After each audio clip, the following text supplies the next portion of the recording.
Give me this. Welcome back to Dark Corners Streaming. Count Dracula at your service. By popular request, we're having a look at Luc Besson's Dracula, which is very much Luc Besson's. Wild,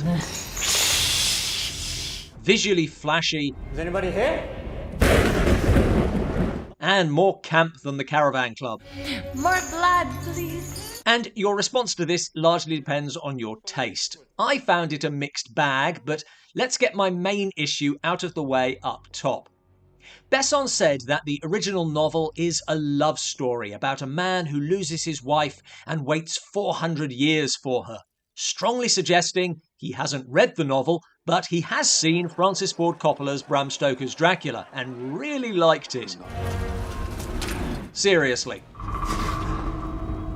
Initially, this does seem like a straight remake, so Luc Besson's Francis Ford Coppola's Bram Stoker's Dracula, opening with the origins of Vlad Dracul as he tragically loses his beloved wife Elisabetta. And although this happens right at the start, I'm not going to reveal how she dies because, firstly, it's hilarious, and secondly, it undermines the whole rest of the film. Anyway, as per... Tell your God that until he brings me back my wife, my life no longer belongs to him. 400 years later, Christoph Waltz is priest, vampire hunter... What exactly did I capture? A vampire. ...and Van Helsing by any other name, faced with a captured vampire who is Bride and Renfield rolled into one. And in case you think I have nothing good to say, I love this scene. I think Waltz is great throughout, and if this was a reboot of Van Helsing rather than Dracula, I would be on board.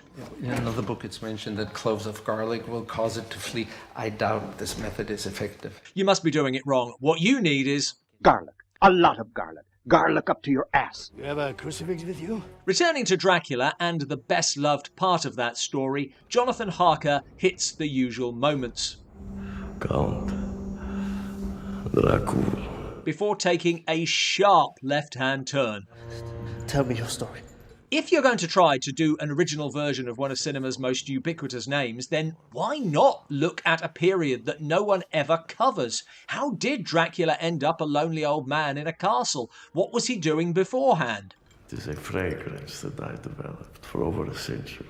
I bet nobody guessed perfume maker, and it's hard not to wonder if this is a reference to Bela Lugosi in The Devil Bat. Sidebar, I also wondered if this is a reference to The Show, a less well-known film from 1931 Dracula director Todd Browning. Just a thought. The perfume attracts women, and now it's become the favourite. I thought this section was great. Sadly, we're soon back to remaking Coppola. Mina Murray. And the across the centuries love story that I always find so tedious. Have we met before? In a dream, perhaps. And irritating because love is always used as a reason I should invest in and sympathise with this mass murderer, and I don't. Dracula is a monster, not a romantic hero. The madness does return, but it's no fun this time. You think God will forgive us for loving each other so much? In summary, this starts as Bram Stoker's Dracula, pivots into period vampire romp, back to Coppola, then tacks on the climax of a Marvel film.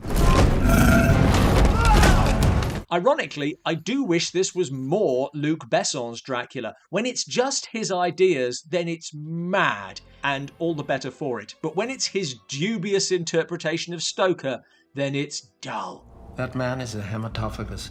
I would happily watch Christoph Waltz Vampire Hunter for 90 minutes, especially accompanied by Matilda de Angelis, who is pleasingly bonkers. Equally, the untold history of Dracula would be great if it was this insane, rather than Universal's po-faced attempt to, again, make him sympathetic. There was also a moment at the start when I thought Vlad and Elisabetta were going to be psychopaths. that might have worked. It's the forcing sympathy that ruins it every time. And my beloved was the purest of them all. My problem with Luc Besson's Dracula is that every time it feels the need to be Dracula, it reveals that he never read the book but skimmed a synopsis of a film that wasn't that close to it either. And just a poor soul condemned by God. There's always room for another Dracula, and to each their own. This one mostly wasn't for me.